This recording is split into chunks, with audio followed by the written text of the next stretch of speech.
Study IQ IAS, अब तैयारी हुई अफोर्डेबल। नमस्कार दोस्तों Hindenburg report, I am sure कि आप सभी लोग इसके बारे में जानते होंगे और स्पेशली वो लोग जिन्होंने अडानी के स्टॉक्स में निवेश किया था। मुझे याद है 1 फरवरी जब बजट आया था उस दिन अचानक से बहुत तेज गिरावट हुई थी अडानी के जितने भी ग्रुप ऑफ स्टॉक्स हैं उसके अंदर। खैर उसके बाद क्या हुआ है, पिछले 4-5 दिन से आपने देखा होगा खबरें चल रही थी कि यहां पर कोई ना कोई एक और रिपोर्ट आने वाली है और भारत की किसी बड़े टाइकून के ऊपर, बड़ी कंपनी के ऊपर वापस से कुछ इस तरह की रिपोर्ट आएगी। खैर यहां पर जो रिपोर्ट आई है वो अगेन अडानी ग्रुप के ऊपर ही आया है। ये आप देख सकते हो OCCRP। मैं आपको आगे बताऊंगा इस वीडियो में कि ये एग्जैक्टली है क्या। उन्होंने कुछ आरोप लगाए हैं अडानी ग्रुप के स्टॉक्स पर और जिसकी वजह से आज सुबह से ही स्टॉक मार्केट पर अगर आप देखेंगे तो अडानी ग्रुप के शेयर्स में बड़ी गिरावट देखने को मिली है। तो इस वीडियो के अंदर मैं आपको डिटेल से बताऊंगा कि एग्जैक्टली हुआ क्या है, क्या आरोप लगाया गया है, अडानी ने क्या रिस्पांस में कहा है, काफी कुछ जानने को है। चलिए आगे बढ़ते हैं, लेकिन उससे पहले ध्यान रखिएगा आप में से जितने भी लोग यूपीएससी 2024 की प्रिपरेशन कर रहे हैं, आज आखिरी दिन है आपके पास रक्षाबंधन सेल का फायदा उठाने का। प्रीलिम से लेकर इंटरव्यू तक की पूरी तैयारी आपको ये 3 लाइव बैचेस में मिल जाएंगी जो ऑलरेडी स्टार्ट हो चुका है। हमारे वेबसाइट ऐप पर जाइए, कमेंट सेक्शन में लिंक है, वहां पर जाकर यूज करना है कोड अंकित लाइव। ये कोड इस्तेमाल करने से आपको मैक्सिमम डिस्काउंट मिलता है। और इसके अलावा अगर आप एमसीक्यूज अटेम्प्ट करना चाहते हैं तो मेरे इंस्टा पेज पर जा सकते हैं, वहां पर स्टोरीज में जितने भी एमसीक्यूज हैं वो आप अटेम्प्ट कर पाएंगे। चलिए शुरुआत करते हैं और सबसे पहले तो ये देखते हैं कि एग्जैक्टली हुआ क्या है। देखिए आज अगेन बताया जा रहा है कि अडानी ग्रुप के ऊपर यहां पर फ्रेश एलिगेशंस लगाए गए हैं, लेकिन इस बार जो एलिगेशन है वो लगाया गया है OCCRP के द्वारा। ये क्या है? Organised crime and corruption reporting project. इसको भी मैं आपको और डिटेल से बताऊंगा आगे। लेकिन बेसिकली क्या हुआ है कि इन्होंने आरोप लगाया है कि जो अडानी ग्रुप के शेयर्स में इन्वेस्टमेंट होता है उसमें कहीं ना कहीं गलत तरीके से फॉरेन इन्वेस्टमेंट कराने की कोशिश की गई है। देखो यहां पर बोला यह जा रहा है कि मॉरिशस के माध्यम से यहां पर जो पैसा है वो अडानी ग्रुप के स्टॉक्स में डाला जा रहा है। मैं आपको अगेन समझाता हूं। देखो क्या होता है ना कि अगर कोई भी कंपनी लिस्टेड हो जाती है भारत के अंदर स्टॉक मार्केट में, जैसे आपने देखा होगा LIC लाइफ इंश्योरेंस कंपनी, पहले ये 100% गवर्नमेंट ओन करती थी, फिर सरकार ने इसको क्या किया, स्टॉक मार्केट पर लिस्ट कर दिया। तो स्टॉक मार्केट पर लिस्ट क्या मतलब, इसका 5%, 10%, 15% सरकार को ये बेचना पड़ता है। धीरे धीरे करके यहां पर नॉन ये है सरकार को अपना हिस्सा 75% तक लाना पड़ेगा। मतलब सरकार उससे ज्यादा हिस्सा अपने पास नहीं रख सकती। मतलब कि जो सेबी का रूल है ना हमारे देश के अंदर, वो उस हिसाब से चलता है। तो बेसिकली यहां पर यह बताया जा रहा है इस रिपोर्ट के अकॉर्डिंगली कि यहां पर जो अडानी के शेयर्स हैं भारत के अंदर जो ट्रेड होते हैं उसके अंदर बेसिकली क्या है, जो निवेश किया गया है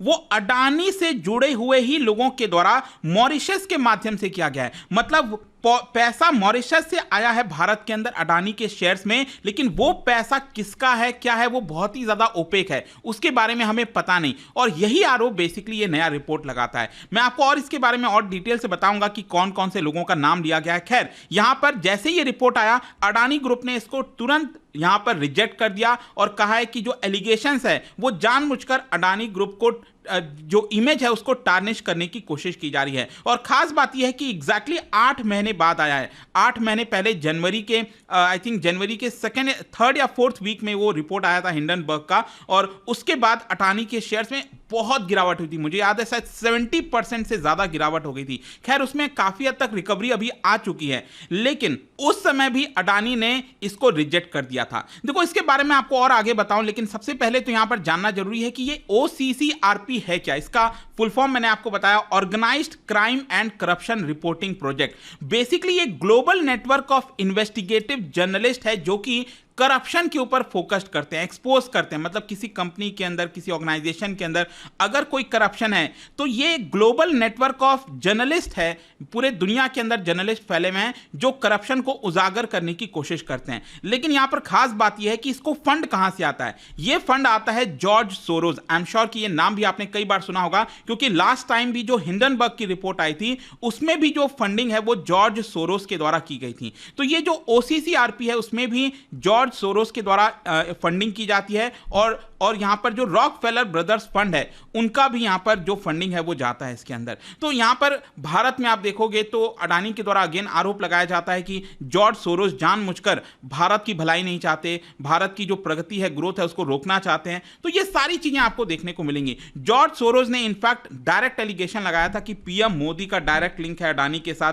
मतलब कि दोनों आपस में गठजोड़ करके काम करते हैं, जो सारा काम है वो अडानी को चला जाता है। तो वो सारी चीजें भी अब देखने को मिलती है। चलो यहां पर थोड़ा सा और डिटेल से समझते हैं कि ये ओसीसी आरपी ने आरोप क्या लगाया। देखो ये तो आपको समझ में आ गया, मैंने आपको बताया कि अडानी ग्रुप के शेयर्स में जो पैसा लगा है, उनके स्टॉक में जो पैसा लगा है वो मॉरिशस के फंड से आया है। और ये फंड में पैसा कहां से आया, ये रिपोर्ट में बोला गया है कि वो पैसा कहीं ना कहीं अडानी से ही जुड़ा हुआ है। मतलब अडानी ने उसको डायरेक्टली भारत में निवेश ना करके उस पैसे को घुमाने की कोशिश की। अब आप में से कई लोग सोचेंगे कि घुमाने की कोशिश क्यों की है, मतलब अगर अडानी को अपना पैसा लगाना ही था वो भारत में डायरेक्टली लगा सकते थे। आप में से कई लोग क्वेश्चन कर सकते हैं, लेकिन जैसा मैं आपको कह रहा था कि यहां पर जो प्रमोटर्स होते हैं ना, जैसे अडानी एंटरप्राइज, उसके प्रमोटर कौन है, खुद अडानी है, गौतम अडानी है।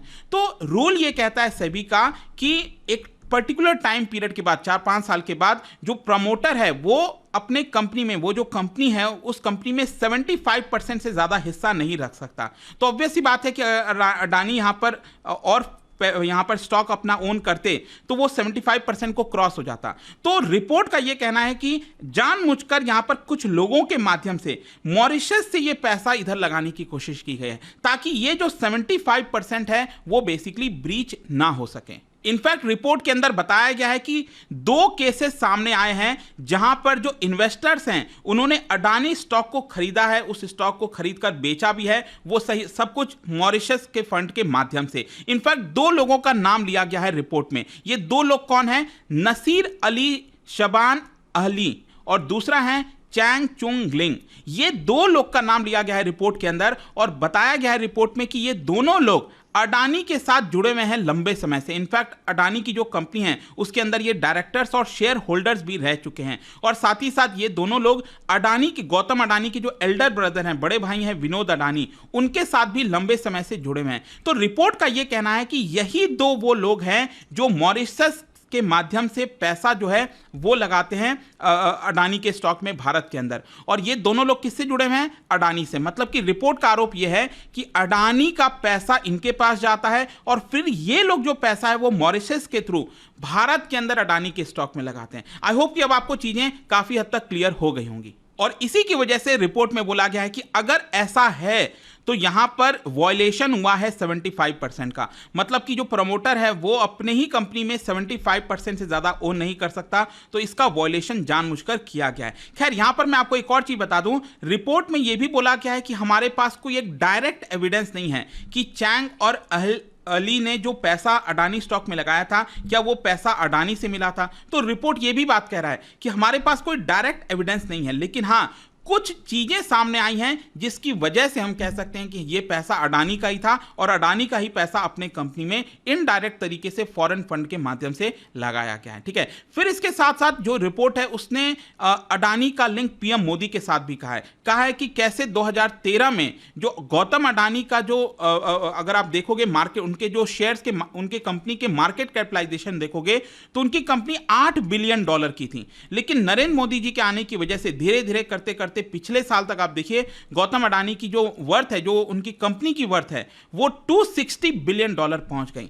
तो एक प्रकार से रिपोर्ट में डायरेक्ट लिंक गौतम अडानी का पीएम मोदी के साथ भी जोड़कर देखा जा रहा है। और आज के डेट में इनफैक्ट आप देखोगे तो गौतम अडानी लगभग हर एक सेक्टर के अंदर देखने को मिलेंगे, चाहे लॉजिस्टिक हो गया, transportation, natural gas distribution, coal trade, power generation, construction, data centre, हर एक चीज में आपको उनका प्रेजेंस देखने को मिलेगा। अब इसकी वजह से क्या हुआ कि आज जब ये रिपोर्ट आया तो यहां पर अचानक से गौतम अडानी के जो ग्रुप ऑफ शेयर्स हैं उसमें गिरावट देखने को मिली। स्पेशली अडानी एंटरप्राइज की अगर हम बात करें तो ये 3% तक गिर गया था जब मैं ये वीडियो रिकॉर्ड कर रहा था। उसके अलावा बाकी की भी, आपको पता ही है कि एनडीटीवी भी अडानी के द्वारा खरीद लिया गया है, अंबुजा सीमेंट, जितने भी आप देखोगे लगभग 1% से 5% के बीच में इन सभी शेयर्स में आपको गिरावट देखने को मिलेगी इस रिपोर्ट की आने की वजह से। अब देखो यहां पर क्या ये यहीं पर थमेगा, क्या और ज़्यादा गिरावट होगी या वापस से ये उछल जाएगा, शेयर आगे बढ़ेगा, मुझे कुछ नहीं पता इसके बारे में।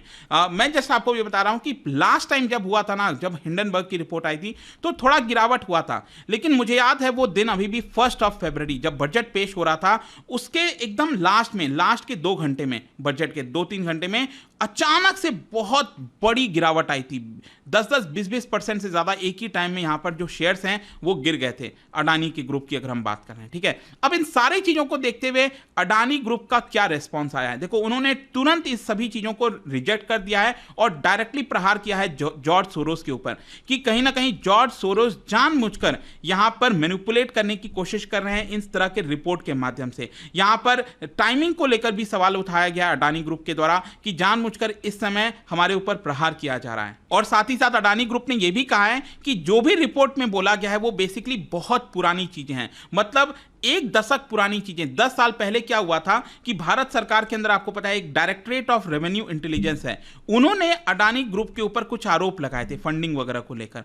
तो गौतम, ये अडानी ग्रुप का ये कहना है कि ये जो भी कुछ बोला गया रिपोर्ट में वो 10 साल पहले के आरोप है और उसका यहां पर प्रमाण, मतलब हमें क्लीन चिट मिल गया था सुप्रीम कोर्ट से इसी साल मार्च 2023 में। सुप्रीम कोर्ट ने हमें क्लीन चिट दे दिया था कि यहां पर कोई भी गड़बड़ी नहीं है। फिर इसके साथ साथ गौतम अडानी का यह भी कहना है कि रिपोर्ट के अंदर फॉरेन पोर्टफोलियो इन्वेस्टर्स का जो आरोप लगाया गया है वो अभी इन्वेस्टिगेशन चल रहा है सेबी के द्वारा। तो देखिए सेबी ने भी अभी सेबी को भी रिपोर्ट प्रेजेंट करना था, लेकिन सेबी ने उसको थोड़ा सा 15 दिन के लिए आई थिंक डिले कर दिया है। बहुत जल्द सेबी की भी रिपोर्ट आने वाली है अडानी ग्रुप के ऊपर, वो देखना होगा उसमें क्या बोला जाता है। खैर, यहां पर जो मिनिमम पब्लिक शेयर होल्डिंग का मामला है उसको भी सुप्रीम कोर्ट ने क्लीन चिट दिया है, ऐसा अडानी ग्रुप का कहना है। मैंने आपको बताया ना 75% जो मिनिमम पब्लिक शेयर होल्डिंग और इस तरह की जो पूरी रिक्वायरमेंट होती है। खैर, ये सारी चीजों को देखकर अडानी ग्रुप ने यही कहा है कि यहां पर जानबूझकर स्टॉक का प्राइस नीचे करने की कोशिश की जा रही है ताकि ये जो शॉर्ट सेलर्स हैं वो प्रॉफिट कमा सकें। हिंडनबर्ग में भी यही होता है, हिंडनबर्ग भी आपको पता है वो शॉर्ट सेलर है, वो पहले क्या करते हैं,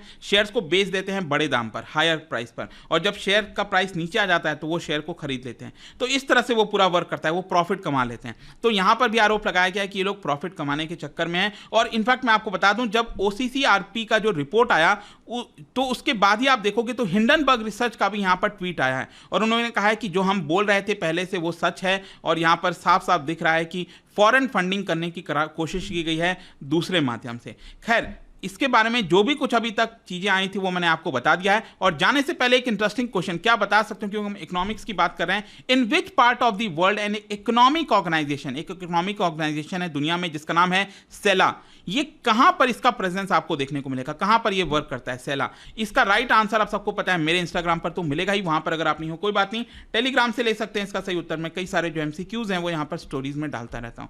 बाकी अगर आपको PDF चाहिए तो टेलीग्राम पर आइए, अलग अलग सोशल मीडिया पर आप जुड़ पाओगे। और जैसा मैंने आपको बताया, UPSC की अगर आप तैयारी कर रहे हो, just use the code Ankit live to get maximum discount. And I hope की वीडियो आपको पसंद आया होगा। मिलता हूं आपसे next time. Till then, thank you very much, see you soon. Study IQ IAS, अब तैयारी हुई अफोर्डेबल।